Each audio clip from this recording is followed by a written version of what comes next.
नमस्कार। बिहार स्वास्थ्य विभाग में एक भर्ती चल रही है, स्टाफ नर्स की भर्ती, जिसमें जो है जीएनएम और बीएससी नर्सिंग दोनों अप्लाई कर सकते हैं।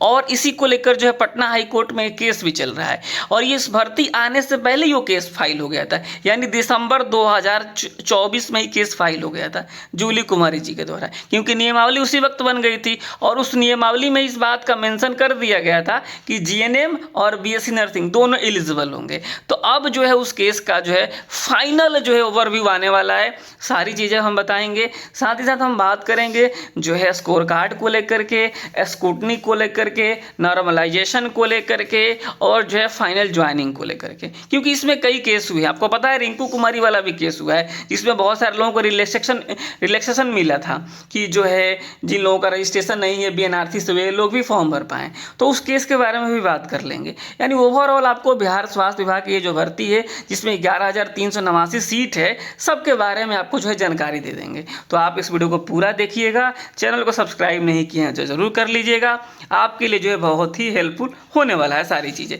देखिए, सबसे पहले हम बात कर लेते हैं, थोड़ा सा हम जो है पीछे चलेंगे और आपको बता देंगे कि जो है इसका जो है फॉर्म जारी हुआ। फॉर्म जारी होने के बाद से 30 जुलाई, 31 जुलाई, 1 अगस्त और 3 अगस्त को क्या हुआ, इसका एग्ज़ाम्स हुआ। ठीक है, और एग्ज़ाम्स होने के बाद से तुरंत जो है इसका जो है आपको आंसर की के तौर पे जो है सारी चीज़ें जारी कर दी गई कि अगर कोई दिक्कत है तो आप जाके ऑनलाइन पोर्टल पे 8 तारीख से लेकर 11 तारीख के बीच में जो है आप ऑनलाइन पोर्टल पे जाकर क्लेम कर सकते हैं, अगर कोई लगता है कि कोई क्वेश्चन का आंसर गलत दिया गया है तो। और जिस तरीके से 5 दिन में ये चीज़ें की गई, ऐसा लग रहा था कि 15 दिन में जो है स्कोर कार्ड जारी हो जाएगा, लेकिन उम्मीदों पर पानी फिर गया। और 15 दिन क्या कहें, जो 115 दिन होने जा रहे हैं, और ये अब तक जो है स्थिति वही की वही बनी हुई है। लेकिन इसी बीच जो है इससे संबंधित जो केस है, जो जूली कुमारी वाला केस है, जो कि फाइलिंग डेट आप देखेंगे 20 दिसंबर 2024 को ही है। इसमें जो है अब जो है लगभग यह केस फाइनल स्टेज में पहुंच चुका है। और इसमें जो है 7 तारीख को सुनवाई होने वाली है, और 30 नंबर पे ही केस है। तो जो है पूरी की पूरी उम्मीद है कि इस दिन सुनवाई होगी, और इसी दिन जो है आपको बता दें कि जो है इस भर्ती का भविष्य तय हो जाएगा।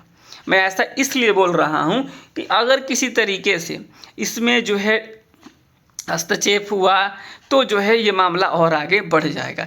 अब देखने वाली बात होगी कि माननीय उच्च न्यायालय के द्वारा इसमें किस तरीके के जजमेंट आते हैं, क्योंकि जीएनएम वालों का कहना है कि इसमें बीएससी नर्सिंग वाले एलिजिबल नहीं हैं और इनका जो है फॉर्म भरने का इनको मौका नहीं दिया जाना चाहिए। तो लेकिन नियमावली में इस बात का जो है बिल्कुल प्योर जो है पूरी तरीके से जो है मेंशन किया गया कि बीएससी नर्सिंग वाले एलिजिबल हैं। तो क्या अब जो है माननीय उच्च न्यायालय नियमावली में कोई हस्तक्षेप करेगा या फिर जो है किस तरीके कोई बदलाव होगा, ये तो आने वाला वक्त ही बताएगा। लेकिन फिलहाल आपको इंतजार 7 नवंबर को करना होगा। 7 नवंबर को जो है ये इस केस में जो है आपको बहुत सारी चीज़ें देखने को मिल सकती है। तो ये ओवरऑल जो एक केस के बारे में जानकारी था, जो जूली कुमारी वाला है और जीएनएम वर्सेस बीएससी नर्सिंग का मामला है। दूसरा केस के बारे में हम थोड़ा बात कर लेते हैं। वो जो है दूसरा केस आप देखिएगा, ठीक है, दूसरा केस देख लीजिए, क्योंकि जो है मैं जानकारी कंप्लीट आपको देता हूं। जो जानकारी है, जो ऑफिशियल जानकारी है, वो आपको मैं बातें बता रहा हूं। देखिए, जो रिंकू कुमारी वाला केस है, इस केस में जो है जिनका रजिस्ट्रेशन नहीं था बीएनआरसी से, उनको जो है फॉर्म भरने के लिए मौका दिया गया, प्लस जिनके पास आईएनसी नहीं था उसमें छूट दिया गया।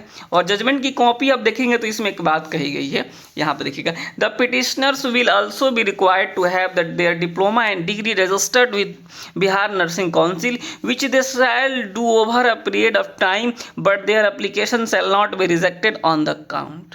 कहा गया है कि जो है जो पिटिशनर्स हैं, यानी जो पिटिशनर्स की जो चिंता है कि उनका बीएनआरसी में रजिस्ट्रेशन नहीं है, तो उनका जो है फॉर्म रद्द किया जा सकता है, या वे लोग फॉर्म नहीं भर पा रहे हैं। तो कहा गया कि नहीं भाई, आप जो है फॉर्म भरिएगा और आपके फॉर्म जो है रद्द नहीं होंगे। हालांकि आपको एक जो है टाइम फ्रेम दिया जाएगा और उस टाइम फ्रेम के अंदर जो है आपको रजिस्ट्रेशन करवा लेना होगा। इस तरीके के जजमेंट जारी किए गए थे रिंकू कुमारी वाले केस में। और उसके बाद से जो है एक बार डेट एक्सटेंड हुआ और जो बिना आईएनसी वाले लोग और बिना रजिस्ट्रेशन वाले लोगों ने फॉर्म भरा था।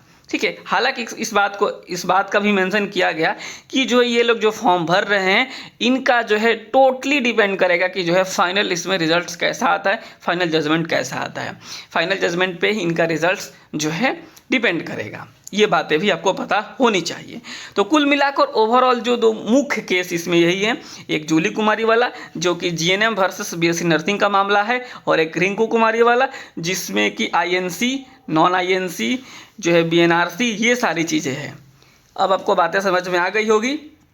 तो जो जूली कुमारी वाला केस है उसमें डेट आया है, अभी जो है रिंकू कुमारी वाले केस में कोई डेट आपको देखने को नहीं मिल रहा है। ठीक है, तो ये बातें अब समझ लीजिए, 7 तारीख का इंतजार कीजिए। आगे बढ़ते हैं इस वीडियो में, इस केस से आगे बढ़ेंगे थोड़ा सा, और जो है हम बात करेंगे स्कोर कार्ड को लेकर के। देखिए ये जो है चिंता जायज़ है, स्कोर कार्ड लंबे समय से अटका हुआ है, और जो है ये स्कोर कार्ड मैं आपको बता दूं, ये जैसा खबर मिला है चुनाव बाद जो है जारी होंगे, चुनाव बाद जो है जारी हो सकते हैं, क्योंकि बीच में क्या हुआ था कि जो है बीटीएससी और टीसीएस, बीटीएससी जो है बिहार टेक्निकल सर्विस कमीशन, और जो टीसीएस है, टीसीएस जिसके बीच ये करार हुआ है, ठीक है, जो है एग्रीमेंट हुआ है, टीसीएस कंपनी जो कि एग्ज़ाम्स वगैरह लेने का काम करती है और तमाम चीज़ें करती है। तो ये जो टीसीएस और बीटीएससी के बीच कुछ विवाद था, या फिर जो भी कहिए कुछ भी था, इंटरनली था, वो ऑन द रिकॉर्ड ये सारी चीज़ें नहीं है, अब उसको जो है सुलझा लिया गया है।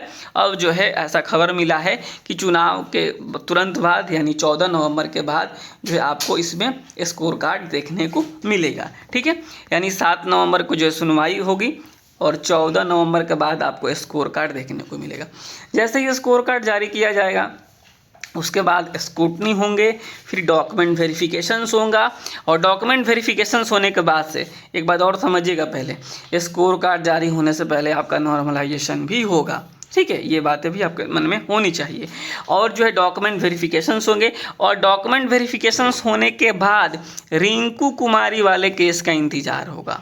रिंकू कुमारी वाले केस का इंतज़ार हो सकता है कि जो है अब आगे इसमें क्या किया जाए, क्योंकि जो है या फिर डॉक्यूमेंट वेरिफिकेशंस पे भी काम रोका जा सकता है, क्योंकि बीएनआरसी में रजिस्ट्रेशन ज़रूरी है, और जो है ये रिंकू कुमारी वाले केस में जो है रिलैक्सेशन मिला है। तो ये बात आप मान के चलिए, ये भर्ती क्लियर होने से पहले ये दोनों केस क्लियर होने चाहिए। जूली कुमारी वाला हो या हो ना, लेकिन रिंकू कुमारी वाला केस क्लियर होना चाहिए, तभी जाके फाइनल मेरिट लिस्ट बनेंगे। तो ये ओवरऑल पूरा प्रोसीजर है, और इसमें समय अभी लगेगा। अगर आप जल्दीबाजी में ऐसा सोच रहे होंगे कि नहीं 2 महीने में या फिर 1 महीने के अंदर ही हमारा ज्वाइनिंग हो जाएगा, तो ऐसा तो मेरे हिसाब से जो है उम्मीदें कम लग रही है। इसमें थोड़ा सा भी और ज़्यादा वक्त लग सकता है, क्योंकि केस हुआ है, और जब किसी भर्ती में केस हो जाता है तो लंबा कहानी खींच ही जाता है। ये सारी चीज़ें थी जो मैंने आपको बताने की कोशिश करी, जो मेरे पास जानकारी उपलब्ध थी उसके हिसाब से। ठीक है, संभवतः आपको जो है बिहार स्टाफ नर्स को लेकर के सारी जानकारी मिल गई होगी।